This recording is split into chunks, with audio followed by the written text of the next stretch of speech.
You have a long list of things to do, but instead of doing the work, you're scrolling through your phone or binge watching your favorite show. You've likely already tried a lot of basic advice, like using a calendar, yet it hasn't stopped you from procrastinating. You need more advanced methods. Hi, I'm Steven, founder of Personal Power-Ups, and today we're tackling a very common problem, procrastination. By the end of this video, you'll have 3 concrete solutions to finally get things done. Procrastination happens when your will to delay is greater than your will to act. This can have many underlying reasons, like overwhelm, fatigue, or stress. What they all have in common, however, is that there is a barrier preventing you from acting.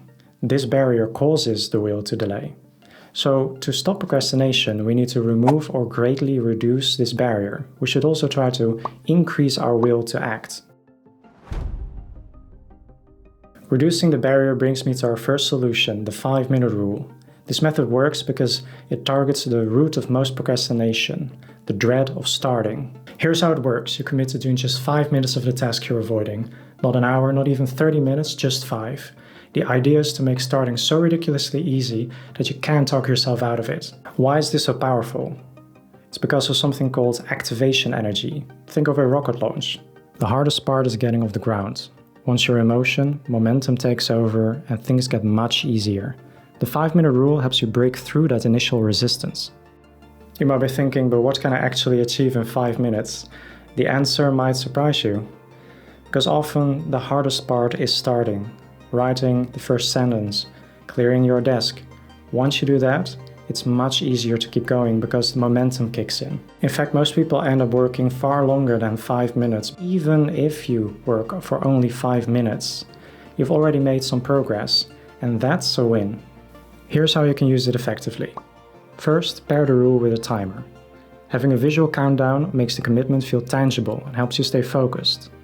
Second, choose a task so small that it's impossible to fail, like write one paragraph or clear one shelf.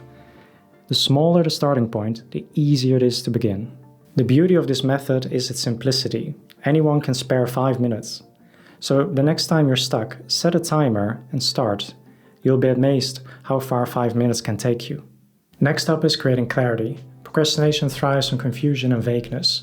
If you don't know exactly where to start or what to do, you're more likely to avoid the task altogether.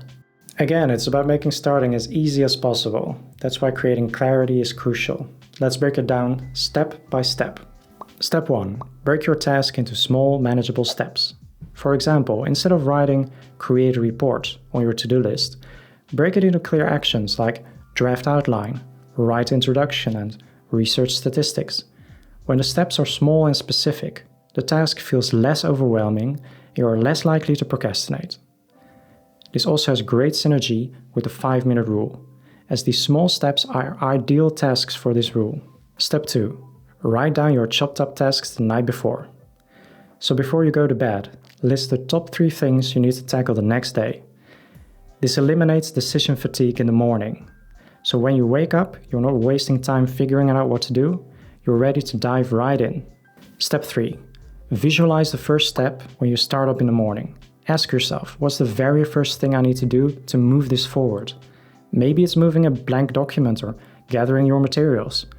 When you can see the starting line, taking action becomes much easier. If you still feel stuck, ask yourself why the task feels unclear. Is there a piece of information still missing? Do you need to consult someone?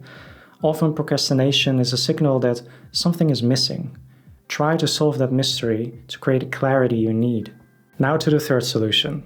Let's face it, procrastination often feels harmless in the moment.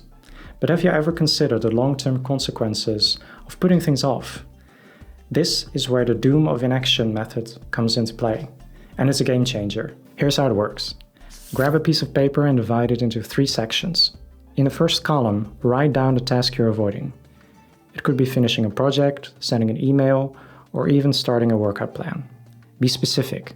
Seeing the task written down brings clarity and makes it harder to ignore. Now in the second column, write out all the possible negative consequences if you don't complete the task.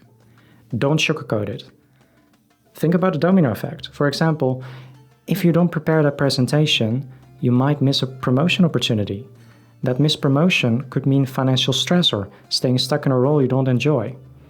It's important to confront the reality of what's at stake. Finally, in the third column, dig deeper. Write how you'll feel if these consequences happen. Maybe you'll feel regret, embarrassment, or frustration with yourself. Be honest here. Naming these emotions creates an emotional connection to the task and makes the stakes feel real. This exercise, while it can be uncomfortable, flips the script on procrastination. Instead of focusing on the temporary relief of avoiding the task, you're now vividly aware of what's at risk. This increases your will to act. But here's the key. Don't stop here. Once you've completed your doom of inaction list, immediately take one small step toward the task. It could be as simple as opening your laptop or writing the first sentence of an email. Small actions create momentum, and that momentum helps you overcome procrastination. The beauty of this method is that it reframes procrastination as a conscious choice instead of an automatic habit. Every time you're tempted to put something off, revisit your list. Remind yourself of the cost of inaction and take that first step. So there you have it, 3 powerful strategies to beat procrastination and get things done. Remember, it's all about taking small, consistent steps. So try one of these methods out today and see if it works for you. Which method are you going to try first? Let me know in the comments below. If you're looking for more ways to beat procrastination, we've also added a couple of links from our website in the description below. If you found this video helpful, don't forget to like and subscribe. Thanks for watching and see you next time.